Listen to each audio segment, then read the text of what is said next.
Harley surprend tout le monde en lançant sa Street 750, une machine qui semble bien loin de ce qu'on connaît chez HD. Qui aurait parié il y a quelques années sur le lancement d'une Harley Davidson de 750 cm3 avec un moteur à refroidissement liquide? Pas grand monde. Pourtant, en 2014, Harley lance sa Street 750, une machine qui était au départ prévue pour les pays émergents, mais qui arrivera finalement sur nos routes au mois de septembre. Cette Street 750 marque à elle seule un véritable tournant dans la gamme Harley-Davidson, car en dehors de la très performante gamme VRSC, la Street 750 est la première Harley-Davidson mue par un moteur à refroidissement liquide, de surcroît ici de petite cylindrée. Sur cette nouvelle Harley-Davidson Street 750, on retrouve quelques traits typiques des machines américaines, mais aussi des choses plus surprenantes. On trouve sur l'avant le célèbre petit saut de vent, derrière lequel se cache ici un tachymètre tout rond. Un petit afficheur ne propose que des totalisateurs. Il n'y a malheureusement pas d'horloge. Le guidon lève légèrement les mains, sans être un Nappinger pour autant, et reçoit des commodos qu'on ne trouve sur aucune autre HD. C'est également le cas du Neyman intégré au contacteur. Le réservoir à la forme singulière est assez long, mais surtout large, et contrairement à ceux des Sportster, en dehors du 1200 CA, il est doté de série d'un bouchon qui ferme à clé. La selle avec ses surpiqûres noires est très basse et assez confortable pour le pilote, mais rikiki est incliné vers l'arrière pour le passager. La poupe accueille un feu à LED et des clignotants tout à fait classiques. Les repose-pieds repliables et les commandes sont dans les standards Harley. Au cœur de notre Street 750, bat le V-Twin Revolution X à refroidissement liquide de 750 cm3, accompagné d'une boîte à 6 rapports. Un radiateur tout en hauteur et des ventilateurs se logent à l'avant du tout nouveau cadre. Une révolution esthétique autant que conceptuelle chez Harley-Davidson, contrairement aux deux amortisseurs et à la fourche avec ses soufflets. Enfin, chose rare, il n'y a qu'un unique silencieux qui de loin pourrait faire hésiter sur l'origine de la moto. De près, on relève de ci de là des fils et des connecteurs très apparents, c'est dommage.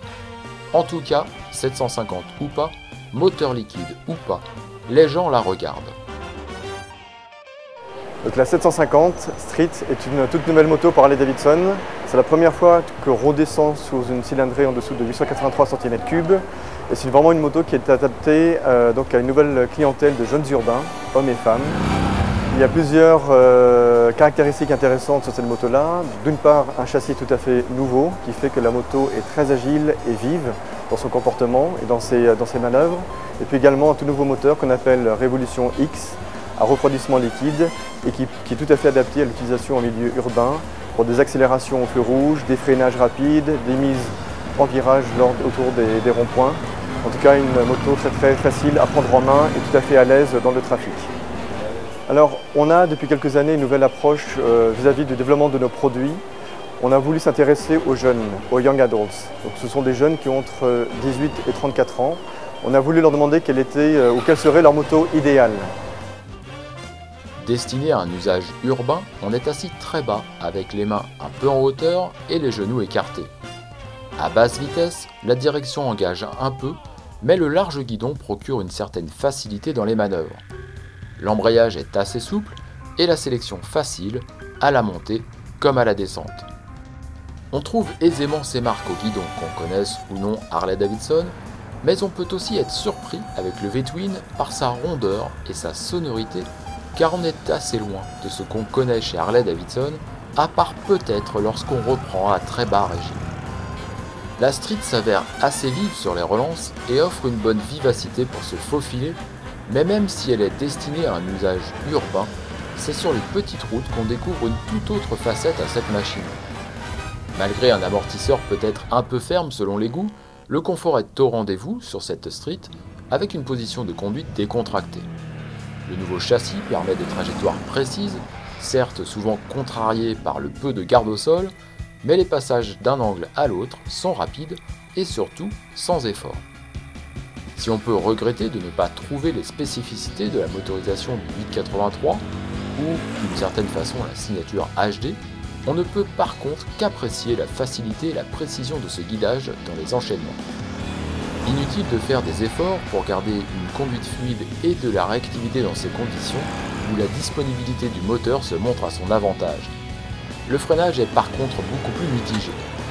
Comme la grande majorité des customs, il faut largement user de la pédale. L'usage du frein arrière est obligatoire en complément du frein avant qui manque cruellement de mordant. Dommage parce qu'avec ce moteur un peu joueur, la Street l'aurait sans doute été encore un peu plus avec un freinage plus convaincant. Enfin, cette machine urbaine et principalement destinée aux nouveaux permis A2 n'est pas dotée de l'ABS. Cet équipement de sécurité, bientôt obligatoire, n'est même pas proposé en option, alors que depuis cette année, il est de série sur les Sportsters, dont le 883.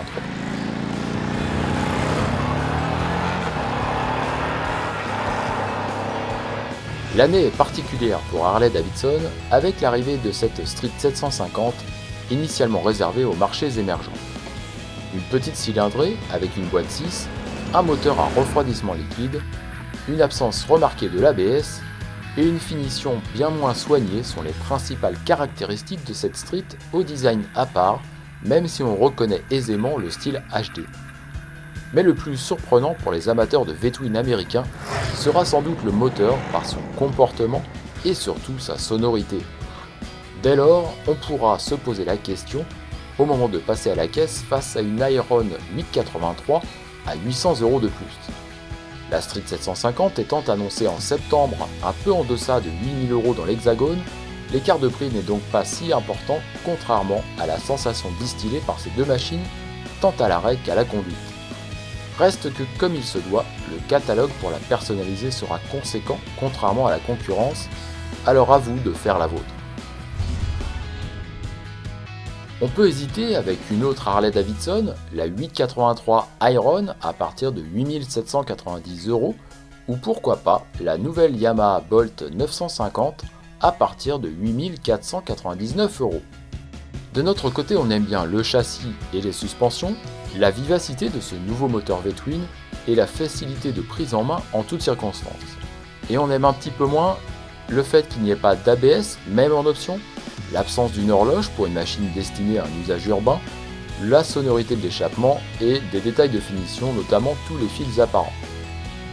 On termine par la fiche technique de cette Harley-Davidson Street 750. Elle sera disponible en France à partir du mois de septembre à un petit peu moins de 8000 €. On relève la valeur de couple qui est assez importante, le frein avant qui par contre lui ne l'est pas, les largeurs de pneus qui sont tout à fait raisonnables, une hauteur de selle qui devrait permettre à tout le monde de bien poser les pieds à plat au sol, et enfin le volume du réservoir qui est assez important et surtout supérieur à celui des Sportsters.